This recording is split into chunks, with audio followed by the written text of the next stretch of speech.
জাতীয় নির্বাচনের আগে পরে ভোটের মাঠে ৮ দিন সেনা পুলিশ সহ বিভিন্ন বাহিনীর ৮.৫ লাখ সদস্য মোতায়েনের প্রস্তাব করেছে নির্বাচন কমিশন। অংশীজনদের সাথে বৈঠক শেষে এ তথ্য জানিয়েছেন ইসির সিনিয়র সচিব আক্তার আহমেদ। সেই সাথে এবার নির্বাচনী প্রচারে ব্যবহার করা যাবে না ড্রোন। জাতীয় সংসদ নির্বাচন সামনে রেখে আইনশৃঙ্খলা বাহিনীর সদস্যদের সাথে নির্বাচন কমিশনের এই বৈঠক। উপস্থিত ছিলেন ৩ বাহিনী প্রধানের প্রতিনিধি, স্বরাষ্ট্র মন্ত্রণালয়ের সচিব, ডিজিএফআই, এনএসআই, এনটিএমসির মহাপরিচালক সহ বিভিন্ন বাহিনীর প্রধান ও প্রতিনিধিরা। হিরন আরও মিনারেল ওয়াটার মাত্র ৫০ পয়সায় প্রতি লিটার। বৈঠক চলে ৩ ঘন্টার বেশি। ১৩টি বিষয়ে আলোচনার পর কমিশনের সিনিয়র সচিব জানান, নির্বাচনের আগে ও পরে মোট ৮ দিন আইনশৃঙ্খলা বাহিনীর সদস্য মোতায়েন রাখার প্রস্তাব করা হয়েছে।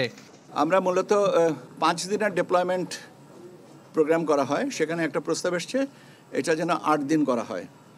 নির্বাচনের আগে ৩ দিন, নির্বাচনের দিন এবং নির্বাচন পরবর্তীতে 4 দিন। তো আমাদের ইনিশিয়াল প্রোগ্রামিং ছিল, প্ল্যানিং ছিল 5 দিন, এখন প্রস্তাবনাটা এসছে 8 দিন। এটা আমরা পরীক্ষা করে দেখব। আর্মি এভিয়েশন, এয়ারফোর্স এভিয়েশন, চপারে করে, হেলিকপ্টার করে নির্বাচন সামগ্রী পরিবহনের দায়িত্ব ওনারা করবেন।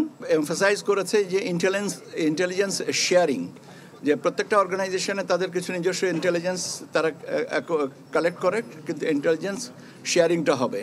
তিনি জানান, নির্বাচনে ১.৫ লাখ পুলিশ, ৯০ থেকে ১ লাখ সেনা এবং প্রায় ৬ লাখ আনসার সদস্য মাঠে থাকবে। নির্বাচনী প্রচারে প্রার্থীরা ব্যবহার করতে পারবেন না ড্রোন।